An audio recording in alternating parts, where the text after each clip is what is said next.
नमस्कार मित्रांनो, स्वागत आहे तुमचं यांची मॅथ क्लास या आपल्या यूट्यूब चॅनलमध्ये। मित्रांनो, आपण अंगणवाडी पर्यवेक्षिका त्याचबरोबर मुख्य सेविकेसाठी अतिशय इम्पॉर्टंट अतिशय महत्त्वपूर्ण अशी प्रश्नपत्रिका या ठिकाणी पाहत आहोत।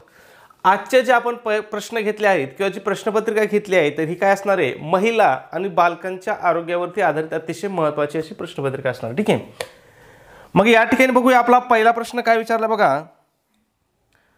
टॉक्सिमियाची लक्षणे ओळखा। आता हा जो आजार आहे टॉक्सिमिया याची या ठिकाणी आपल्याला काय ओळखायला सांगितले, लक्षणं ओळखायला सांगितले। ठीक आहे, मग अ ब आणि क दिले आणि खाली पुन्हा आपल्याला काय दिले आहेत, पर्याय दिले। ठीक आहे, मग पहिला अ काय दिले पहा, चेहऱ्यावर व हातपायावर सूज येते। दुसरं काय दिले पहा, डोळ्यापुढे अंधारी येणे, रक्तदाब वाढतो। मग खाली पुन्हा आपल्याला पर्याय दिलेत अ आणि ब, ब आणि क, अ आणि क, आणि मग आपलं या ठिकाणी योग्य उत्तर काय आहे, तर वरीलपैकी सर्व हे आपलं योग्य उत्तर आहे। मग आता तुम्हाला लक्षात ठेवायचे की बाबा टॉक्सिमियाची लक्षणं काय काय आहेत। तर पहिलं लक्षण काय बघा, चेहऱ्यावर आणि हातावर काय येते, सूज येते।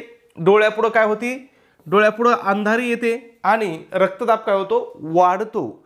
इथं प्रश्न विचारताना तुम्हाला विचारू शकतात की रक्तदाब कमी होतो, मग असं चुकवू शकतात, म्हणून लक्षात ठेवायचं रक्तदाब काय होतो याच्यामध्ये, वाढतो। ठीक आहे, पुढचा प्रश्न बघू आपला, प्रश्न क्रमांक 2 असेल। काय विचारलं याच्यामध्ये,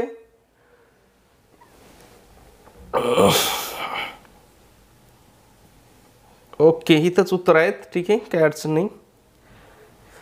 खालील विधाने पहा म्हणून सांगितलंय, बघूया काय विधान आहेत। डिंबपेशी व रेतपेशी यांना प्रजनन पेशी असे म्हणतात। पहा, डिंबपेशी आणि रेतपेशी यांना प्रजनन पेशी असे म्हणतात। त्याच्यानंतर काय विचारलंय, भारतामध्ये अधिकतर मुलीमध्ये मासिक पाळीची सुरुवात 9 ते 14 वर्ष या कालावधीत होते। तिसरं काय दिलंय, क 3 ते 8 आठवड्याच्या काळाला भ्रूणावस्था म्हणतात। 3 ते 8 आठवड्याच्या काळाला भ्रूणावस्था असे म्हणतात। आणि वरीलपैकी असत्य विधान ओळखा। असत्य म्हणजे कोणतं, चुकीचं विधान ओळखायला सांगितलंय। तर या ठिकाणी एक सुद्धा चुकीचं नाही, मग आपलं उत्तर काय येईल की यापैकी एकही नाही, हे आपलं चुकीचं उत्तर असणार आहे। मग लक्षात ठेवायचं, प्रजनन पेशी कशाला म्हणतात, डिंबपेशी आणि रेतपेशींना प्रजनन पेशी म्हणतात। मुलीमध्ये मासिक पाळीची सुरुवात कधी होते, भारतामध्ये सरासरी 9 ते 14 वर्ष दरम्यान होते। ठीक आहे, महत्वाचं आहे, लक्षात ठेवा। पुढचा प्रश्न बघूया, 3 नंबर काय विचारलं बघा या ठिकाणी, 6व्या महिन्याच्या शेवटी गर्भामध्ये खालीलपैकी कोणता विकास होतो। आता काय विचारलंय, 6व्या महिन्याच्या शेवटी गर्भामध्ये कोणत्या गोष्टीचा विकास होतो हे विचारले आपल्याला। इथं पुन्हा अ ब क ड दिलेत आणि खाली पुन्हा पर्याय दिलेले आहेत। ठीक आहे, मग बघूया अ काय दिलंय, डोळ्यांची पूर्ण वाढ होते। ब काय दिलंय, गर्भ श्वासोच्छवास करू शकतो।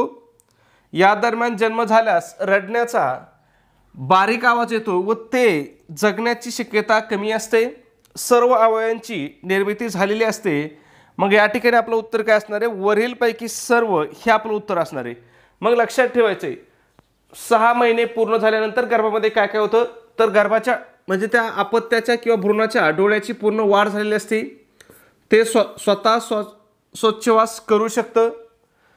जर जन्म झाला या दरम्यान तर त्याचा रडण्याचा आवाज काय असतो, बारीक असतो आणि हे बाळ जगण्याची शक्यता काय असते, खूप कमी असते। ठीक आहे, त्याच्यानंतर या ठिकाणी सर्व अवयवाची निर्मिती झालेली असते, कधी 6 महिन्याच्या शेवटी। ठीक आहे, पुढचा प्रश्न बघूया, 4 नंबर, गर्भवती स्त्रीला दिवसाला 1.5 ग्रॅम लोहाची गरज असते असं विचारलंय की एका गर्भवती स्त्रीला दिवसाला किती ग्रॅम लोहाची गरज असते असं आपल्याला या ठिकाणी विचारलंय।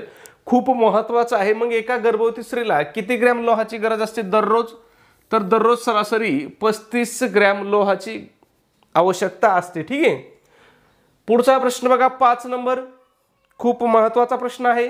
काय विचारलंय, 20 नोव्हेंबर 1959 रोजी 10 कलमांचा बाल हक्कांचा जाहीरनामा प्रसिद्ध झाला। त्या दिवशीच पाहिलं होतं आपण, कधी 20 नोव्हेंबर 1959 रोजी काय झाला होता, 10 कलमांचा बाल हक्काचा जाहीरनामा प्रसिद्ध झाला होता। त्याच्यानंतर बघा दुसरं विधान काय दिलंय, सन 1989 मध्ये जाहीरनाम्यातील कलमांची संख्या 56 झाली। त्याच्यानंतर भारताने या जाहीरनाम्यास अजून मंजुरी दिली नाही असं विचारलंय. आणि खाली काय विचारलं आपल्याला की वरीलपैकी असत्य विधान ओळखा. आता असत्य म्हणजे कोणतं, तर चुकीचं विधान ओळखायचंय. मग याच्यामध्ये चुकीचं विधान कोणतं आहे, तर हे क चुकीचं आहे. मग आपलं उत्तर काय येईल या ठिकाणी बघा, पर्याय क्रमांक 3 हे आपलं उत्तर येईल की क चुकीचं आहे. क का चुकीचं आहे, तर इथं काय सांगितलंय, भारताने या जाहीरनाम्यास अजून मंजुरी दिली नाही असं सांगितलंय. परंतु भारताने या जाहीरनाम्यास मंजुरी दिलेली आहे आणि ती कधी दिली पहा, 11 डिसेंबर 1992ला भारताने ह्या जाहीरनाम्यास करारावरती स्वाक्षरी करून काय केलेली आहे, मंजुरी दिलेली आहे. मग आता लक्षात ठेवायचे, 10 कलमांचा बाल हक्काचा जाहीरनामा कधी प्रसिद्ध झाला होता, 20 नोव्हेंबर 1959ला. आणि 1989ला पहा, या जाहीरनाम्यातील कलमाची संख्या 54 झाली होती आणि हा मंजूर पण झाला होता. मंजूर कधी झाला असं जरी प्रश्न विचारला बाल हक्कांचा जाहीरनामा, तर कधी झाला होता, 1989ला. ठीक आहे, हा प्रसिद्ध झाला होता. प्रसिद्ध होणे आणि मंजूर होणे याच्यामध्ये फरक आहे. भारताने कधी स्वीकारला, 11 डिसेंबर 1992ला भारताने हा जाहीरनामा स्वीकारला. ठीक आहे, पुढचा प्रश्न बघू. त्याच्या अगोदर मित्रांनो एक छोटीशी पण अतिशय महत्त्वाची अशी सूचना आपण या ठिकाणी मित्रांनो, अंगणवाडी पर्यवेक्षिका त्याचबरोबर मुख्य सेविकेसाठी अतिशय महत्त्वाची, अतिशय इम्पॉर्टंट अशी टेस्ट सिरीज या ठिकाणी आपण सुरू केलेली आहे. आपल्या टेस्ट सिरीजचं वैशिष्ट्य आहे की यामध्ये तुम्हाला TCS पॅटर्ननुसार संपूर्ण अभ्यासक्रमावर आधारित अशी आपली ही टेस्ट सिरीज असणार आहे. याच्यामध्ये तुमचा सगळा सिलेबस पूर्णपणे कव्हर केलेला असणार आहे. ठीक आहे, आता या ठिकाणी तुम्हाला काय काय भेटेल बघा, तर TCSने घेतलेले 10 टेस्ट पेपर भेटतील. त्याचबरोबर TCSने घेतलेल्या अतिशय IMP अशा 100 प्रश्नपत्रिका तुम्हाला या ठिकाणी उत्तरासहित प्रोव्हाइड केल्या जातील. ठीक आहे, म्हणजे उत्तरासहित दिल्या जातील.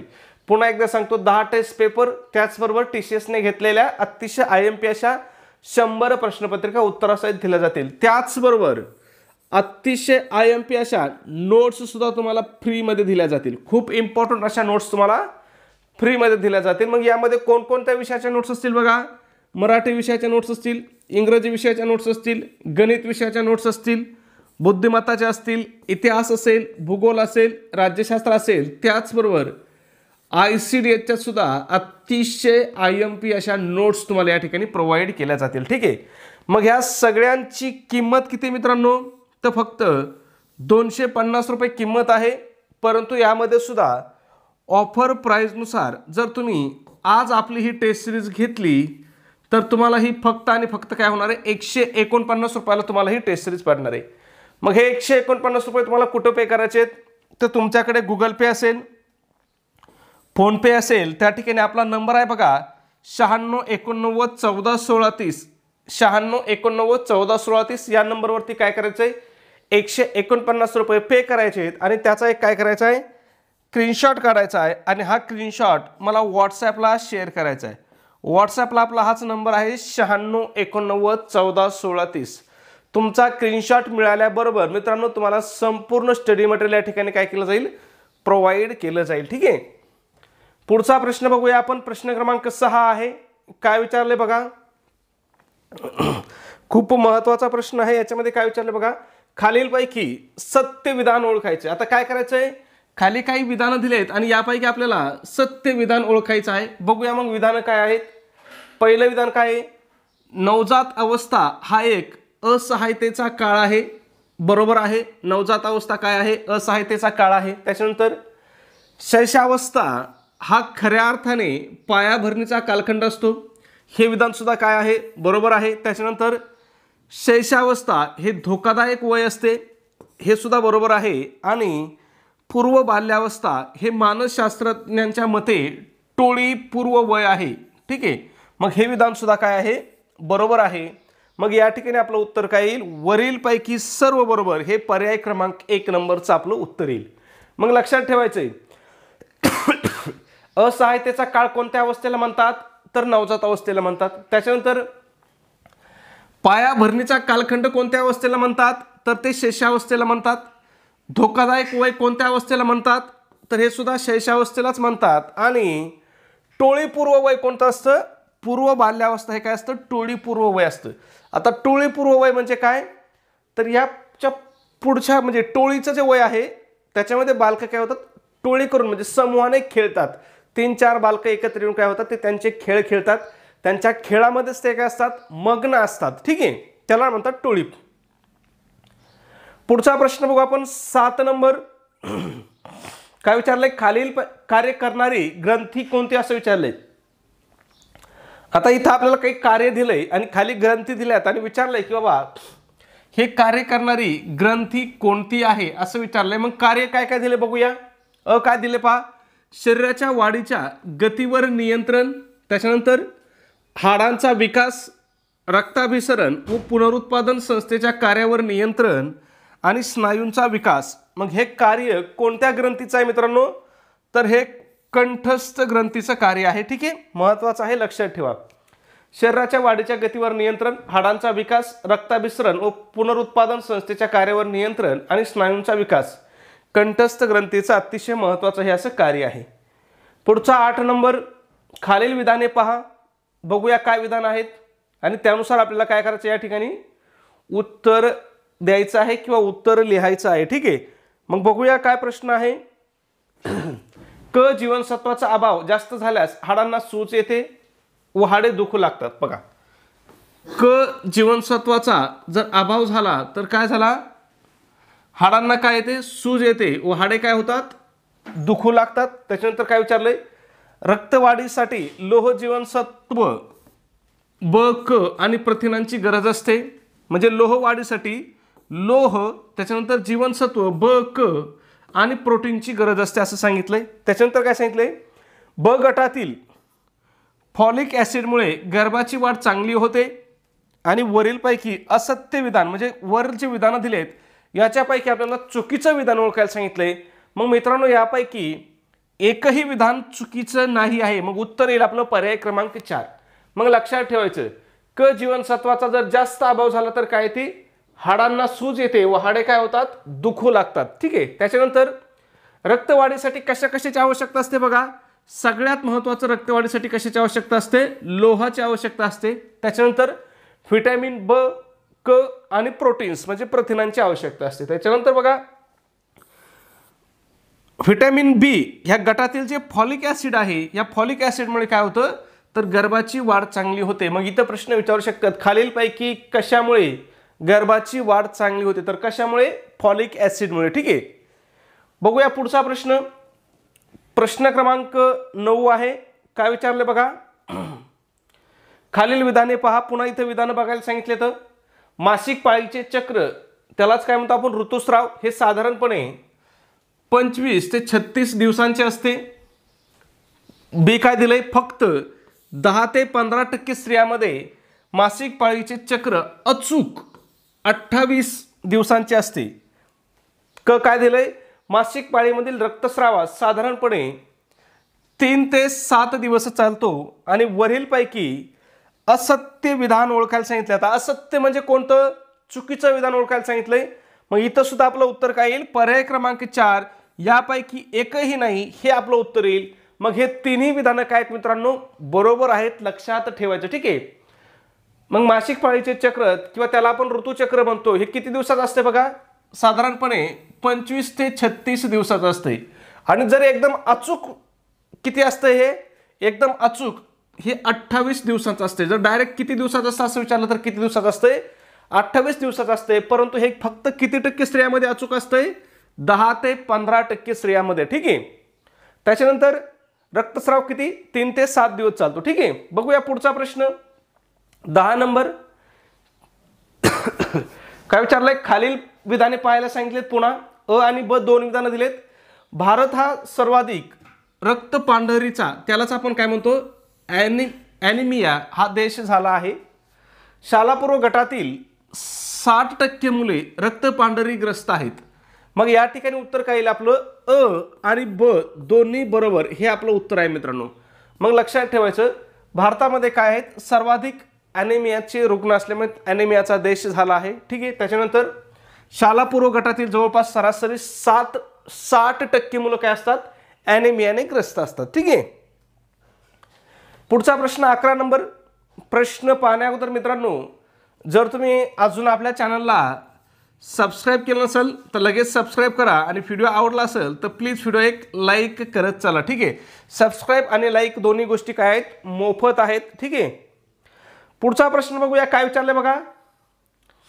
गर्भधारणेदरम्यान त्या महिलेचे वजन 9 ते 11 किलोने वाढतं. काय सांगितलंय, गर्भधारणेदरम्यान त्या महिलेचं वजन काय होतं, 9 ते 11 किलोने वाढते. त्याच्यानंतर काय सांगितलंय, पहिल्या तिमाहीनंतर प्रत्येक गर्भवती महिलेचे दर महिन्याला 2 किलो किंवा आठवड्याला अर्धा किलो वजन वाढते.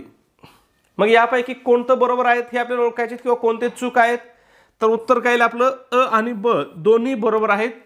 मग लक्षात ठेवायचं, महिलेचं वजन किती वाढतं गर्भधारणेनंतर, 9 ते 11 किलोने वाढतं.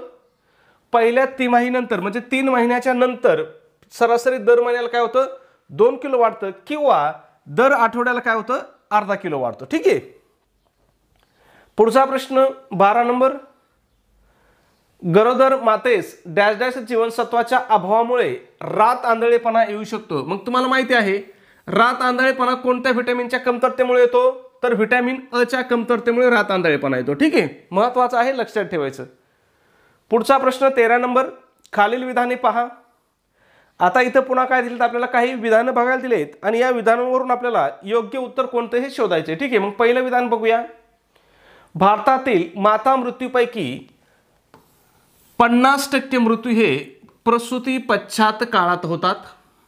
दुसरं विधान काय दिलंय, परंपरेनुसार प्रसूती पश्चात कालावधी हा 42 दिवसांचा म्हणजेच 6 आठवड्यांचा असतो. मग या ठिकाणी कोणतं उत्तर बरोबर असणार आहे आपलं, पर्याय क्रमांक 4 अ आणि ब दोन्ही बरोबर आहेत. मग लक्षात ठेवायचं, माता मृत्यूपैकी जवळपास 50% माता मृत्यू हे काय होतात, प्रसूती पश्चात काळामध्ये होतात. आणि प्रश्न विचारू शकतात, हा जो प्रसूती पश्चात काळ आहे हा किती दिवसांचा असतो किंवा किती आठवड्यांचा असतो. जर दिवसांचं विचारलं तर सरासरी आपण परंपरेनुसार किती दिवसाचा मानतो, 42 दिवसाचा. आणि आठवड्यामध्ये म्हटलं तर किती आठवड्याचा, 6 आठवड्याचा, ठीक आहे. पुढचा प्रश्न 14 नंबर. बाळास रोज सकाळच्या उन्हात किती वेळ ठेवल्यास ड जीवनसत्वाची गरज भागते. आता तुम्हाला माहिती आहे सकाळच्या कवळ्या उन्हामधून कोणतं व्हिटॅमिन मिळतं, तर व्हिटॅमिन डी मिळतं. मग ही गरज भागवण्यासाठी सरासरी किती वेळ त्याला उन्हामध्ये ठेवलं पाहिजे असं विचारलंय, तर किती वेळ, 15 मिनिटं ठेवलं पाहिजे आणि सकाळच्या कवळ्या उन्हामध्ये ठेवलं पाहिजे, ठीक आहे. पुढचा प्रश्न सुद्धा 15 नंबर बघूया इथं लगेच. हाडे मजबूत होण्यासाठी कोणत्या जीवनसत्वाची गरज असते, तोच प्रश्न आहे. हाडे मजबूत होण्यासाठी सुद्धा कोणत्या जीवनसत्वाची गरज असते, तर व्हिटॅमिन डी ची गरज असते, ठीक आहे. पुढचा महत्वाचा प्रश्न 16 नंबर. ॲमेनोरिया म्हणजे काय असं विचारलंय. आता इथं काय दिलं नाही पण याचा अर्थ काय असतो, काय, ठीक आहे. मग ॲमेनोरिया म्हणजे काय, तर मासिक पाळी न येणे त्यालाच काय म्हणतात, ॲमेनोरिया म्हणतात, ठीक आहे. मित्रांनो हे प्रश्न सगळे खूप महत्त्वाचे आहेत, परीक्षेच्या दृष्टीने खूप महत्त्वाचे आहेत. का महत्त्वाचे आहेत, तर भविष्यात तुम्ही जर अंगणवाडी पर्यवेक्षिका झाला तर तुम्हाला सगळं याच्याबद्दलच माहिती पाहिजे, म्हणून हे प्रश्न काय आहेत, महत्त्वाचे आहेत, ठीक आहे. ॲनेमियाचे प्रमुख कारण कोणते. आता काय विचारलंय, हा जो ॲनेमिया रोग आहे याचं प्रमुख कारण कोणतं आहे, तर काय कारण आहे, लोहाची कमतरता हे याचं प्रमुख कारण आहे. मग तुम्ही लहानपणी पहा शाळेत असताना तुम्हाला तसल्या लाल गोळ्या दिल्या असतील, रक्ताच्या गोळ्या म्हणायची, तर त्या गोळ्या कशाच्या असायच्या, तर त्या लोहाच्या असायच्या किंवा फॉलिक ॲसिडच्या गोळ्या असायच्या, ठीक आहे. पुढचा प्रश्न बघूया, इथंच प्रश्न आहे लगेच. एका वर्षापर्यंत बाळाला सर्वसाधारणपणे किती दात येतात. 18 नंबरचा प्रश्न आहे. काय विचारलंय, एका वर्षापर्यंत बाळाला किती दात येतात असं विचारलंय. मग किती दात येतात, सरासरी 6 ते 8 दात येतात 1 वर्षापर्यंत, म्हणजे 1 वर्षाच्या आतमध्ये, ठीक आहे. पुढचा प्रश्न 19 नंबर. गालगुंड या आजारासंबंधी अयोग्य विधान ओळखा. आता इथं काही विधानं दिलेत आणि आपल्याला काय करायला सांगितलंय, अयोग्य विधान ओळखायला सांगितलं. आता अयोग्य विधान म्हणजेच कोणतं विधान, तर चुकीचं विधान ओळखायला सांगितलंय. मग बघूया काय चुकीचं विधान. पहिलं विधान काय दिलंय, हा विषाणूजन्य आजार आहे, लहान मुलामध्ये वय वर्षे 5 ते 6 मध्ये येतो व तो निरुपद्रवी असतो, मोठ्या वयात आल्यास स्त्री व पुरुषास वंध्यत्व येऊ शकते. आणि चौथं काय दिलंय, गालगुंडासाठी प्रतिबंधक लसीची प्रतिकारशक्ती ही जन्मभर टिकत नाही असं दिलंय। मग आपलं उत्तर चुकीचं। आता आपल्याला चुकीचं वाक्य ओळखायला सांगितलंय, मग पर्याय क्रमांक 4 चुकीचा आहे। का चुकीचा आहे तर हे नाही ऐवजी इथे काय पाहिजे, टिकत असते पाहिजे किंवा टिकत आहे पाहिजे। ठीक आहे, लक्षात येत आहे। मग लक्षात ठेवायचं, गालगुंडा हा आजार कशापासून होतो विचारू शकतात। मग कशापासून होतो तर हा विषाणूपासून होतो, म्हणजे हा विषाणूजन्य आजार आहे। हा कोणत्या वयामध्ये सरासरी होतो आणि झाल्यावर तो काय असतो, निरुपद्रवी असतो। तर लहान मुलामध्ये 5 ते 6 वर्ष वयोगटामध्ये जर झाला तर तो काय असतो, निरुपद्रवी असतो। परंतु जर हा मोठ्या वयामध्ये झाला तर खूप खतरनाक आजार आहे। यानी काय होऊ शकतं पहा, स्त्री आणि पुरुषाला काय होऊ शकतं, वंध्यत्व येऊ शकतं। ठीक आहे, लक्षात येत आहे, महत्वाचं आहे। पुढचा प्रश्न 20 नंबर, बाळाला कावीळ होतो या संदर्भात अयोग्य, एवढाच प्रश्न मला वाटतंय 20 नंबरचा। आणि आपल्याला अयोग्य विधान ओळखायला सांगितले पुन्हा। आता अयोग्य विधान म्हणजे कोणतं विधान प्रत्येक वेळेस सांगायची गरज नाही, परीक्षेमध्ये कन्फ्युजन होतं। तर अयोग्य विधान म्हणजे कोणतं विधान, चुकीचं विधान किंवा चूक असणारं विधान आपल्याला या ठिकाणी ओळखायचे। ठीक आहे, मग बघूया कशा संदर्भात विधान आहेत तर कावीळ संदर्भात आहेत। मग ही कावीळ 2ऱ्या ते 5व्या दिवशी येते। दुसरं विधान काय दिलंय, कावीळचे प्रमाण थोडे वाढून 7 ते 10 दिवसात कावीळ नाहीशी होते। तिसरं काय दिलंय, बिलीरुबिनचे प्रमाण वाढल्याने कावीळ होते। आणि चौथं काय दिलंय, बाळाच्या शरीरात जन्मता तांबड्या पेशीचे प्रमाण कमी असते, हे कावीळचे मुख्य कारण आहे असं दिलंय। मग हे आपलं उत्तर चुकीचं आहे, पर्याय क्रमांक 4 चुकीचं आहे। मग हे तुम्हाला तिन्ही ऑप्शन लक्षात ठेवायचे। कावीळ कधी येतोय पहा, 2ऱ्या ते 5व्या दिवशी, कधी संपतोय 7 ते 10 दिवसानंतर नाहीसं होतंय। आणि कशामुळे कावीळ होतोय तर बिलीरुबिनचं प्रमाण वाढल्यामुळे कावीळ होतो। हे महत्वाचं आहे, कशामुळे, बिलीरुबिनचं प्रमाण वाढल्यामुळे कावीळ होतो। ठीक आहे, पुढचा 21 नंबर, लहान मुलामध्ये पौष्टिक आहाराचा विचार करता बदाम, अक्रोड व जर्दाळू यांचा समावेश म्हणून कशासाठी करतात तर कशासाठी करतात, मज्जा धातू पोषक म्हणून त्यांचा समावेश केला जातो, बदाम, अक्रोड आणि जर्दाळूंचा। ठीक आहे, 22 नंबर, स्तनपानामुळे किंवा अंगावर पाजल्याने कोणता फायदा होत नाही असं विचारलंय। प्रश्न वाचताना व्यवस्थित वाचायचं, नाही विचारलंय की आहे विचारलंय। ठीक आहे, मग पहिलं काय दिलंय, मातेचे पोट लवकर कमी होते, तिच्या अंगावर जाणे कमी होते, बाळाला जुलाब आणि निमोनिया या रोगापासून संरक्षण मिळते। आणि चौथं काय दिलंय, आईची मासिक पाळी लवकर येते। मग हे विधान काय आहे, चुकीचं आहे, म्हणजे आपलं हेच उत्तर असणार आहे, पर्याय क्रमांक 4। मग लक्षात ठेवायचं, स्तनपानाचे फायदे काय काय आहेत तर मातेचं पोट काय होतंय, लवकर कमी होतंय, तिच्या अंगावर जाणं सुद्धा काय होतंय, कमी होतंय, आणि बाळाला जुलाब किंवा न्यूमोनियापासून काय होतंय, संरक्षण मिळतंय। लक्षात ठेवा, महत्वाचं आहे। ठीक आहे, पुढचा प्रश्न 23 नंबर, कोणती लस टोचल्यास लहान मुलांच्या काखेत गाठी येतात। आता 23 नंबरचा प्रश्न आहे, काय विचारलंय की बाबा कोणती लस टोचल्याने लहान मुलांच्या काखेमध्ये गाठी येतात असं विचारलंय। मग कोणती तर BCG ही जी लस आहे, ही लस टोचल्यामुळे काय होतं, लहान मुलांच्या काखेमध्ये काय होतात, गाठी येतात। ठीक आहे, पुढचा 24 नंबरचा प्रश्न आहे बघा,